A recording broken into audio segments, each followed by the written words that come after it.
En la anterior exposición sobre este tema, miramos la apostasía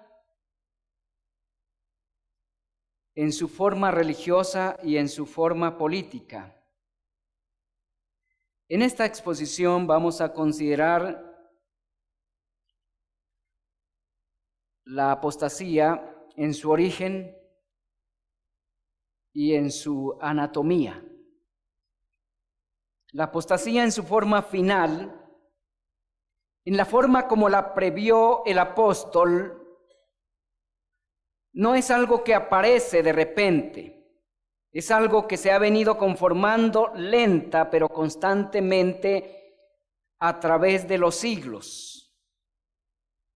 La manera como este sistema de maldad llamado apostasía,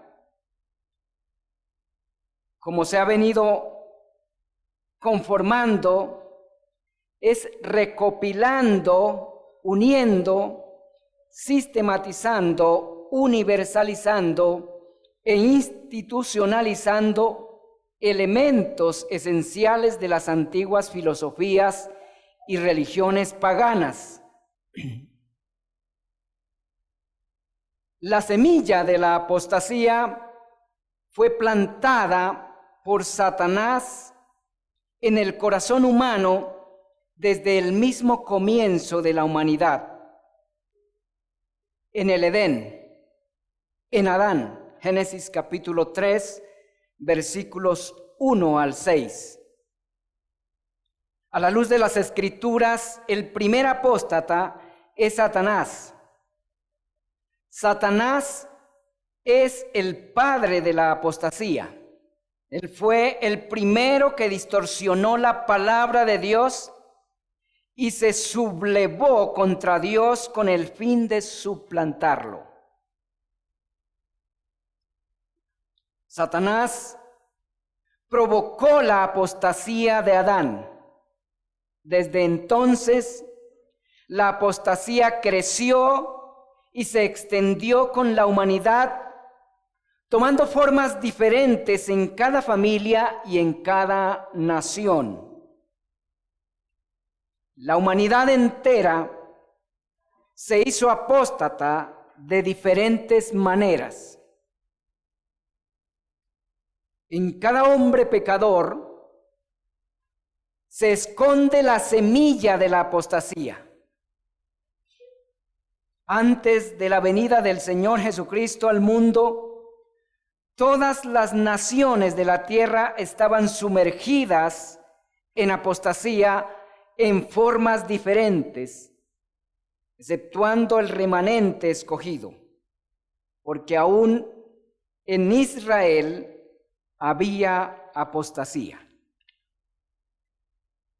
Mediante el linaje escogido, Dios ha venido restringiendo la apostasía en la medida que ese linaje ha crecido en número y en fidelidad a la palabra de Dios. Con la venida del Señor Jesucristo al mundo y mediante su evangelio, la apostasía fue restringida donde quiera el evangelio ha sido predicado y creído. No obstante, donde quiera, el evangelio ha sido abandonado o descuidado, sus semillas, las semillas de la apostasía, comienzan a germinar y a crecer con formas diferentes, porque la apostasía no tiene una sola forma. Sus tentáculos se extienden en todas las direcciones. Su efecto es como el efecto de la levadura, infiltra, permea y corrompe las instituciones públicas y privadas, entre ellas la iglesia. A la iglesia la apostasía ingresa plantando pequeñas semillas de sus doctrinas. Estas semillas mueren o germinan según la fidelidad de la iglesia a la palabra de Dios, es decir, al evangelio del Señor Jesucristo, y en cada iglesia germinan y crecen de manera particular, en cada iglesia local.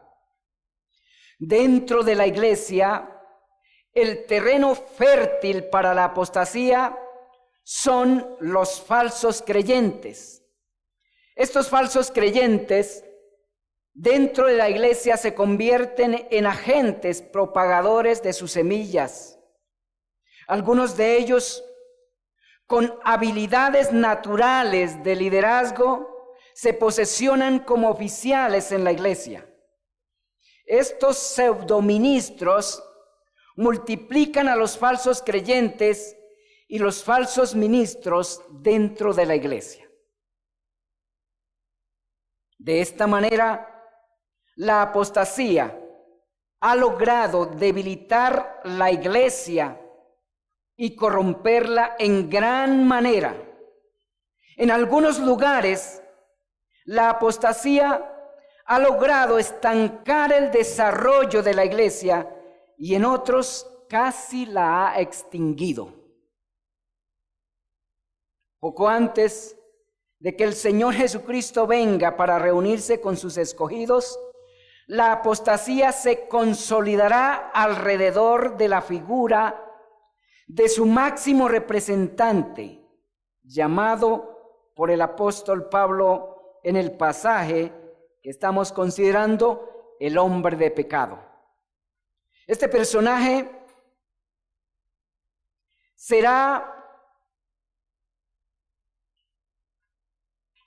hará pasar por Dios.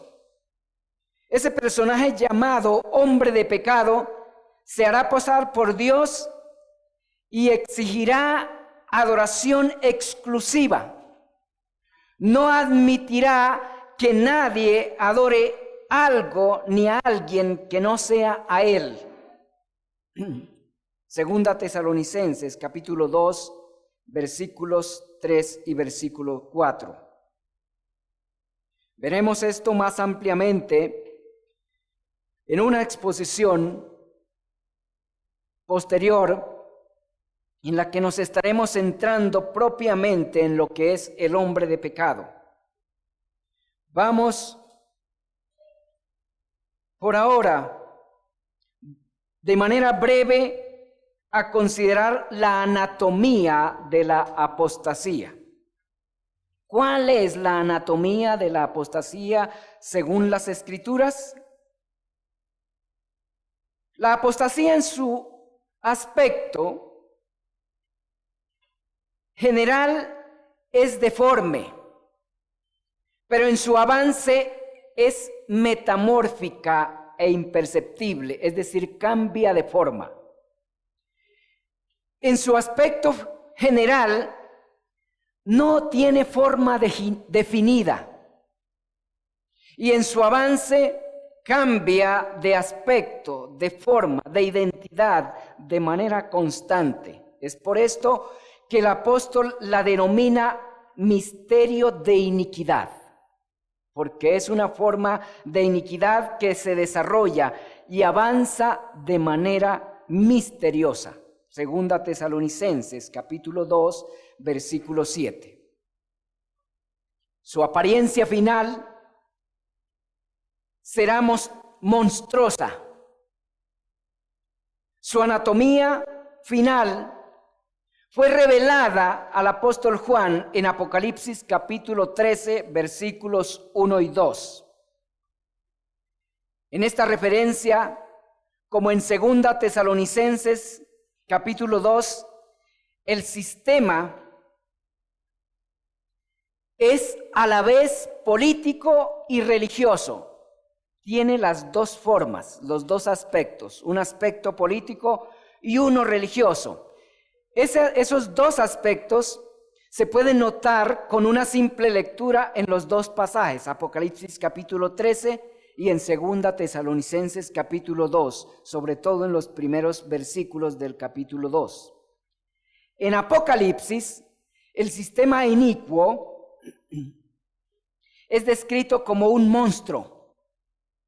El Espíritu de Cristo lo describió en la mente de Juan como una bestia con 7 cabezas y 10 cuernos. ¿Alguien ha visto alguna criatura alguna vez con este aspecto? ¿Notan lo monstruoso que es?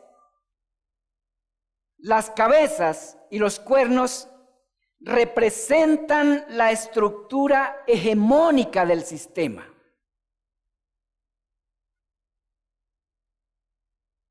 Por tanto, es necesario considerar los dos aspectos de su forma hegemónica o gobernante o dominante. Consideremos entonces su estructura ideológica, que es uno de los aspectos de este monstruo llamado apostasía por Pablo, pero también llamado por el Espíritu de Dios en Apocalipsis la bestia, de 7 cabezas y 10 cuernos. La estructura ideológica de este sistema inicuo le fue descrita, como ya dije, a Juan con 7 cabezas. Las 7 cabezas, según Apocalipsis capítulo 17, versículo 9, son 7 montes. Montes es otra figura usada en la Escritura para reino. Corroboren esto en Daniel capítulo 2, versículos 44 al 45, y en Isaías capítulo 2, versículos 1 y 2. Los 7 montes, según Apocalipsis, son 7 reinos, dice, representados por sus reyes. Apocalipsis 17, 10. Noten, hermanos, que aquí el Espíritu Santo está usando o se está refiriendo al representante por el representado. Es una forma sinécdoca que el Espíritu Santo está utilizando aquí en Apocalipsis 17, 10. En realidad, esas 7 cabezas son 7 tipos de regímenes ideológicos operativos desarrollados de manera simultánea. Según la información bíblica, dice que 5 de los cuales, cuando le fue dada la revelación a Juan, ya habían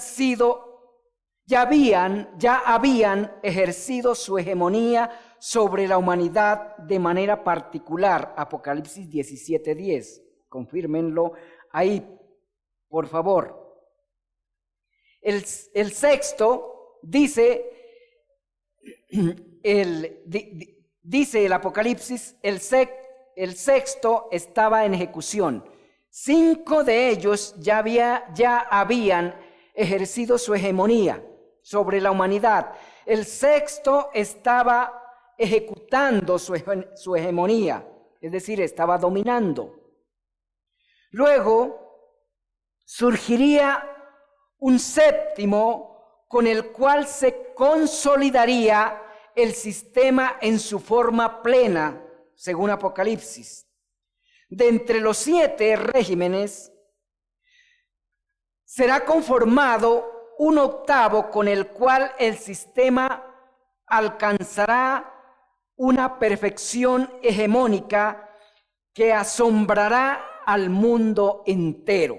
Apocalipsis, capítulo 17, versículos 10 al 11, capítulo 13, versículos 3 y 4. Ahí lo pueden corroborar, amados.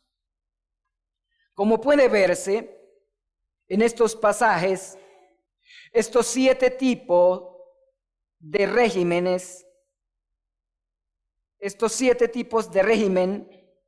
aunque cada uno ha venido ejerciendo su hegemonía durante un periodo particular, sucediendo el uno al otro, dando origen los primeros al siguiente, la esencia de su ideología continúa siendo parte del mismo sistema, de manera que el octavo es producto de lo mejor del conocimiento y la experiencia de los 7. Eso es lo que la Escritura viene indicando. Apocalipsis 17:10, otra vez. Las 7 cabezas de la revelación dada a Juan también indican que las políticas del mismo sistema que rige este mundo están conformadas por una pluralidad de ideologías desarrolladas e institucionalizadas paulatinamente, sujetas esencialmente a un sistema regente orgánico carente de principios y valores espirituales celestiales. Indican también que el poder del último sistema que rige este mundo no es ejecutado mediante una monarquía, sino por una pluralidad de instituciones a través de las cuales las políticas del mal son sistemáticamente perfeccionadas y ejecutadas.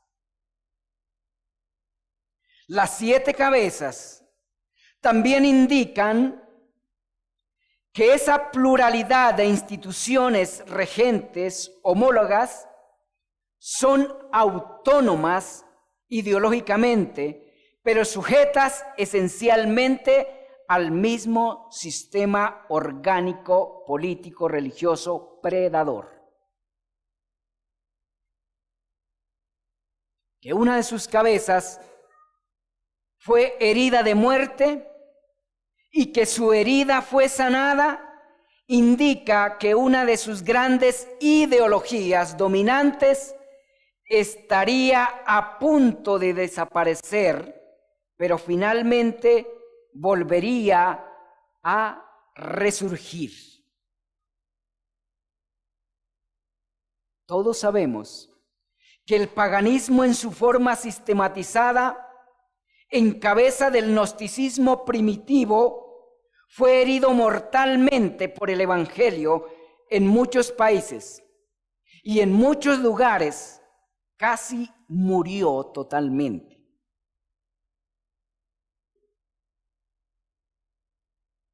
Hoy, ese sistema que no había sido sistematizado, o más bien esa forma de dominio que Satanás tenía sobre el mundo en general antes de la segunda venida del Señor Jesucristo, ahora lo está sistematizando para imponerlo sobre todas las naciones del mundo. Y lo está haciendo mediante la política y mediante la religión.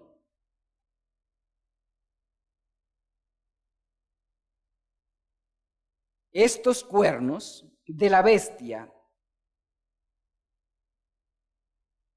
o más bien estas 7 cabezas, también sugieren que este régimen es un intento de Satanás de imitar y suplantar al Dios verdadero. Ahora consideremos su estructura ejecutiva.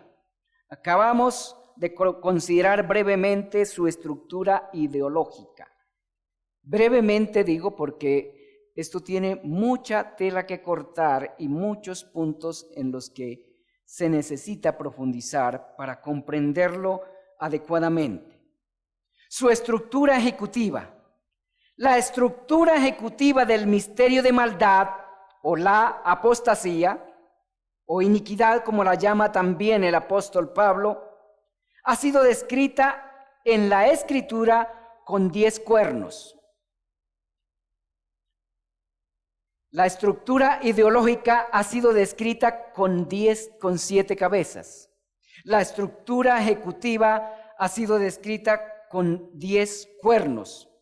Estos cuernos de la bestia de Apocalipsis capítulo 13, versículo 1, son paralelos con los cuernos de la bestia descrita en Daniel, capítulo 7, versículo 24.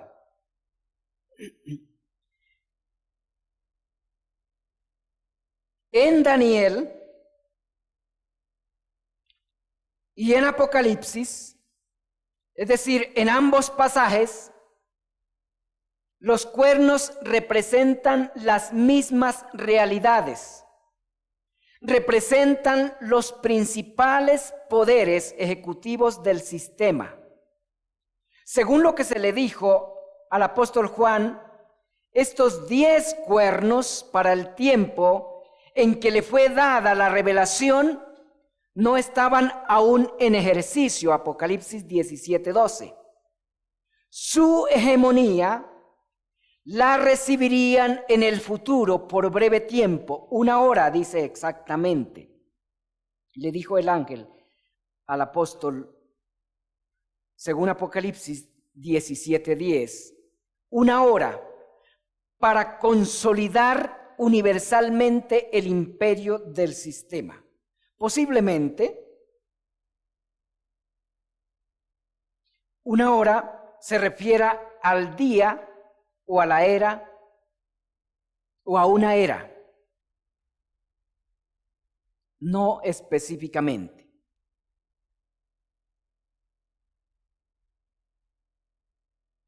Esos 10 cuernos, vale decir, esos 10 cuernos no indican necesariamente a 10 individuos. Pueden ser 10 tipos de regímenes representados por 10 países sobresalientes, o por 10 confederaciones de países, o 10 tipos de instituciones que se distinguen y se homologan entre sí, que tomarán las riendas del sistema anticristiano para consolidar sus políticas y establecer su régimen universalmente. Noten el abanico de posibilidades en los que debemos rastrear estas realidades representadas por los 10 cuernos. Les repito, esos 10 cuernos no necesariamente indican 10 individuos. Pueden ser 10 tipos de regímenes representados por 10 países sobresalientes, o por 10 confederaciones de países, o 10 tipos de instituciones que se distinguen y se homologan entre sí, y que a la vez toman las riendas del sistema anticristiano para consolidar sus políticas y establecer su dominio de manera universal.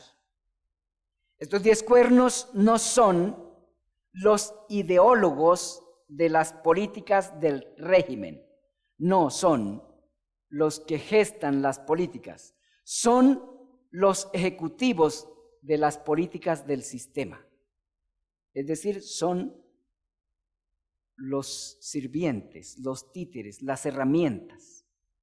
Y ya venimos conociendo que la mayoría de los gobernantes no gobiernan por sí solos, sino gobiernan por la voluntad de otros que están detrás de ellos y de un sistema que está detrás de ellos.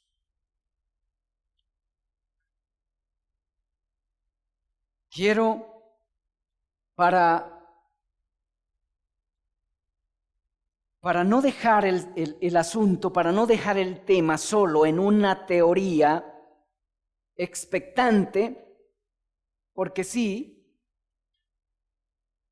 esto debe expectarnos, ponernos a la expectativa, porque la apostasía es el enemigo de la iglesia. Es un sistema que se levanta no fuera de la voluntad de Dios contra la iglesia. Es un sistema que se levanta dentro de la soberanía o bajo la soberanía de Dios con propósitos santos para su iglesia y sobre todo para la gloria de Dios. Por tanto, es necesario hacer el esfuerzo de identificarlo para poder contrarrestar su influencia sobre nosotros y sus ataques contra la iglesia. De manera que la siguiente pregunta que trataré de responder antes de terminar esta exposición es: ¿cómo contrarrestar la apostasía? Puesto que la apostasía es el enemigo, el gran enemigo de la iglesia debe tomar conciencia al máximo de ella, de su estructura, de su forma, de su desarrollo, de su trabajo, de la sutileza como hace su trabajo, cómo avanza, cómo ataca a la iglesia, cómo intenta restringirla o destruirla si le fuere posible.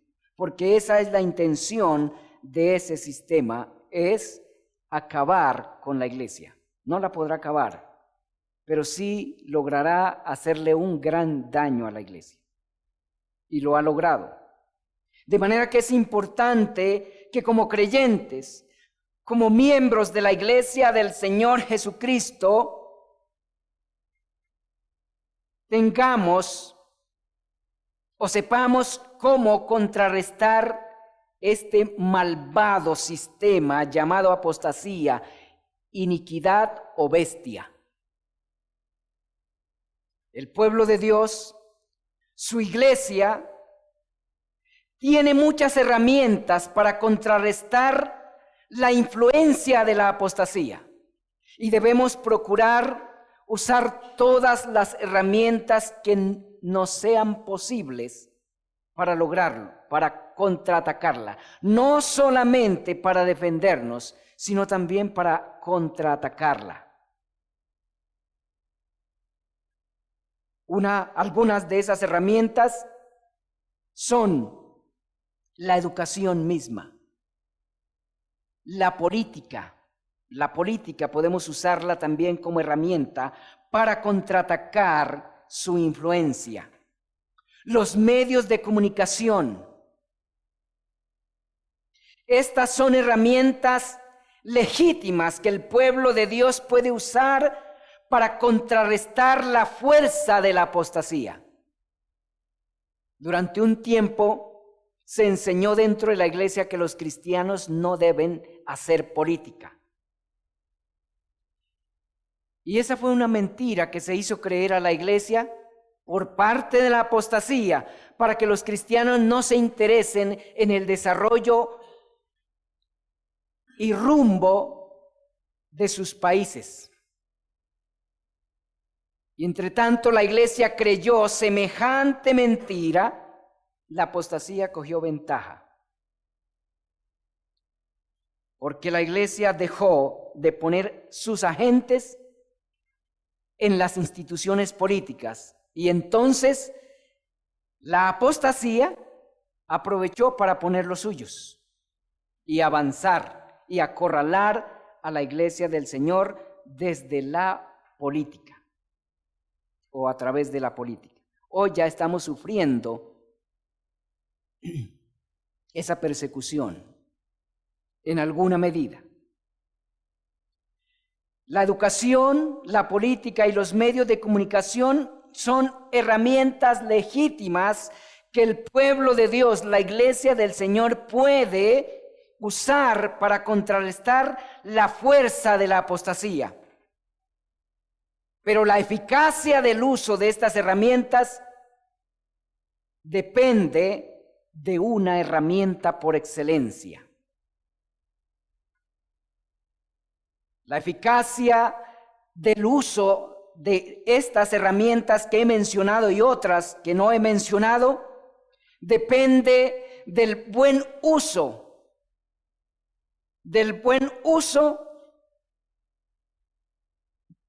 Herramienta por excelencia. ¿Cuál es esa herramienta? el Evangelio del Señor Jesucristo. Del buen uso de esta herramienta depende la eficacia de todas las demás herramientas que usemos. Del buen uso del Evangelio del Señor Jesucristo. El Evangelio del Señor Jesucristo es el instrumento por excelencia para contrarrestar toda mentira, todo engaño, toda iniquidad o toda maldad a todo nivel, a nivel personal y a nivel colectivo.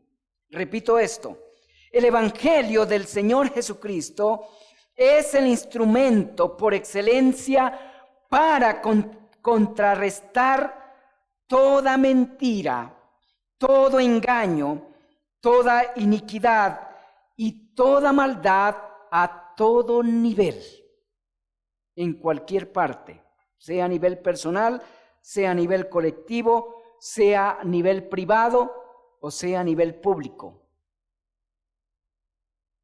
Por favor, vayan conmigo por un momento a la siguiente escritura. Evangelio según San Juan, capítulo 8, versículo 31 al 32. Allí encontramos en esta parte del Evangelio de Juan palabras del mismo Señor Jesucristo. Evangelio según San Juan, capítulo 8, versículos 31 y 32. Dijo entonces a los judíos, el Señor Jesucristo, a los judíos que habían creído en Él, dijo: si vosotros permaneciereis en mi palabra, seréis verdaderamente mis discípulos y conoceréis la verdad, y la verdad os hará libres.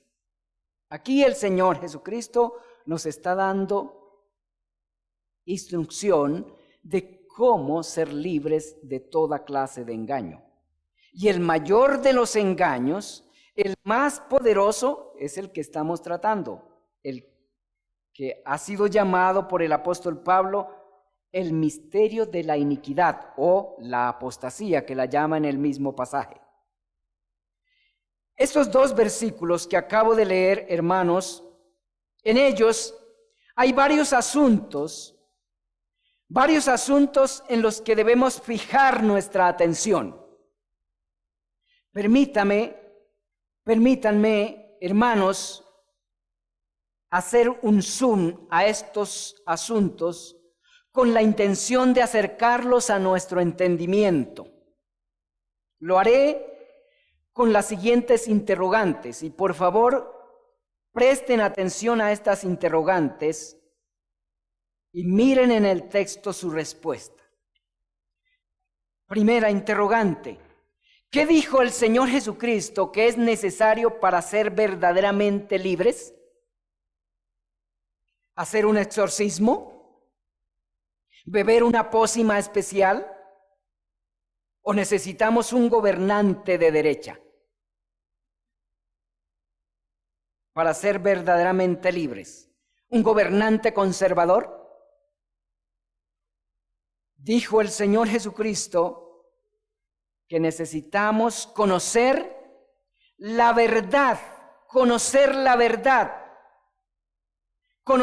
la verdad y la verdad os hará libres. Es la afirmación del Señor Jesucristo.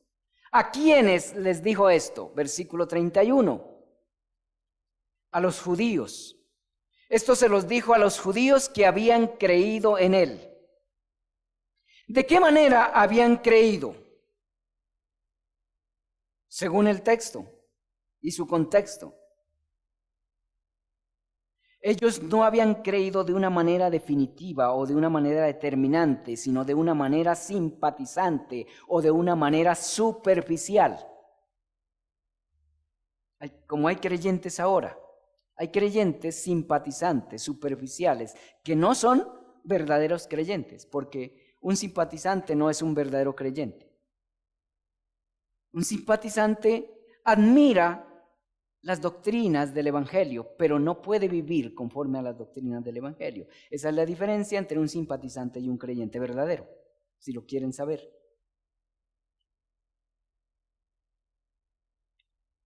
Esos creyentes no son creyentes verdaderos. Esos judíos no eran verdaderos creyentes todavía en el Señor Jesucristo. Su fe era una fe superficial, como ya dije, una fe de simpatía solamente. Aún podían estar cautivos del engaño. Y por eso el Señor Jesucristo les dice lo que les dijo. De lo contrario, el Señor no les hubiese hablado de eso y de esa manera. Si ellos hubiesen sido creyentes verdaderos, el Señor Jesucristo no les hubiese hablado como les habló, ni les hubiese hablado lo que les dijo. No les hubiese dicho lo que les dijo. Pero ¿cuál verdad era la que estos judíos necesitaban conocer para ser libres? ¿Cuál verdad? ¿La verdad en cuanto a la física cuántica? ¿Cuál verdad? Su palabra. Es decir, la verdad en cuanto a Él, a su naturaleza, a su carácter y a lo que vino a hacer en este mundo. Esa es la verdad que ellos necesitaban saber para ser verdaderamente libres. Y es la verdad que toda persona necesita saber para ser verdaderamente libres. Y no solamente libres de la apostasía que viene creciendo, sino de su propia apostasía. Porque en cada uno de nosotros hay semillas y comportamientos apóstatas. El pecado en sí es apostasía. Todo pecado es una expresión de apostasía, relativamente aún en los creyentes.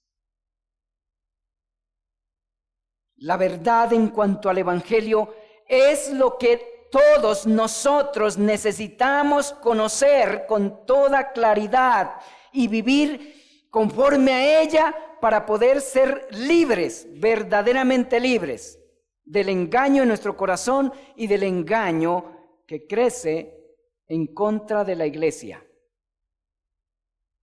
La verdad en cuanto al Evangelio, en cuanto a la obra, a quién es el Señor Jesucristo y lo que lo que vino a hacer al mundo, es lo que necesitamos conocer para ser libres, incluso de nuestras depresiones, de nuestros desánimos, de nuestros desalientos, de nuestras perturbaciones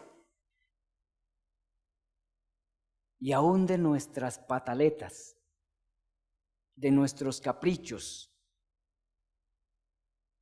de nuestros prejuicios y de todo lo que no nos permite disfrutar del placer de ser salvos por la obra del Señor Jesucristo.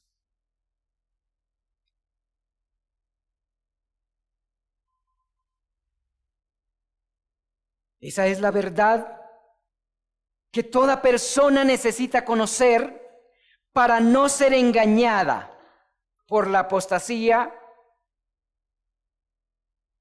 en cualquiera de sus formas. Pero para ello es necesario ser discípulos del Señor Jesucristo. No es posible conocer la verdad sin hacernos discípulos del Señor Jesucristo. El Señor quiere hacernos maestros de la verdad, maestros con la capacidad de discernir el engaño de la apostasía a todo nivel. Pero para ello necesitamos hacernos sus discípulos. ¿Cómo se puede ser discípulo del Señor Jesucristo? La respuesta está ahí, es otra de las preguntas. Permaneciendo en su palabra. Permaneciendo en su palabra. Dijo el Señor, si vosotros permaneciereis en mi palabra, seréis verdaderamente mis discípulos. Esto nos ayuda a saber si somos discípulos de Cristo o no. ¿Cómo sabe una persona si es verdaderamente discípulo del Señor Jesucristo o no? Si permanece en su palabra. Los verdaderos discípulos del Señor Jesucristo permanecen en su palabra. No solo simpatizan con ella, no solo la visitan, sino que viven conforme a ella. Esa palabra es la verdad mencionada en 2 Tesalonicenses capítulo 2, versículo 10 y versículo 11 y también versículo 12.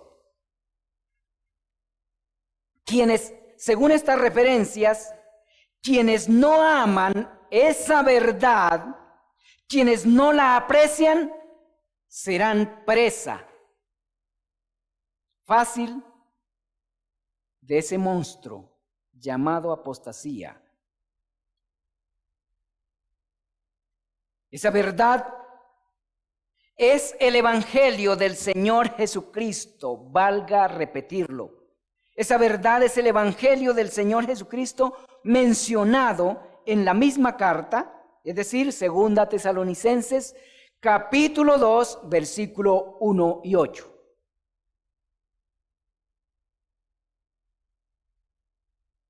Ahí en el versículo 1, en el versículo 8 del capítulo 1, el apóstol afirma que todos cuantos despreciaron el Evangelio del Señor Jesucristo sufrirán pena de eterna condenación.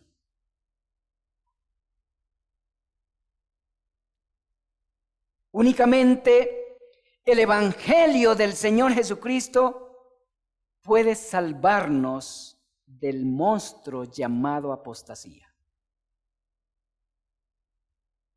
Y ese monstruo que tiene un aliado en cada persona pecadora. No crean que ese monstruo está muy lejos de nosotros. Ese monstruo está más cerca de nosotros de lo que nos imaginamos. Y tiene todavía un aliado en cada uno de nosotros, y ese aliado se llama pecado.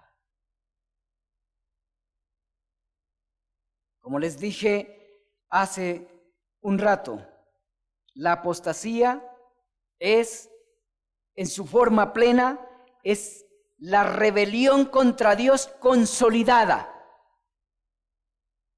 Y todo pecado es rebelión contra Dios. Por tanto, todo pecado es, en cierto modo, un acto de apostasía.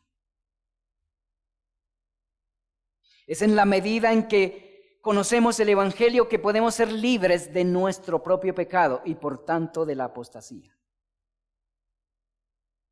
Pero la apostasía es un monstruo difícil de identificar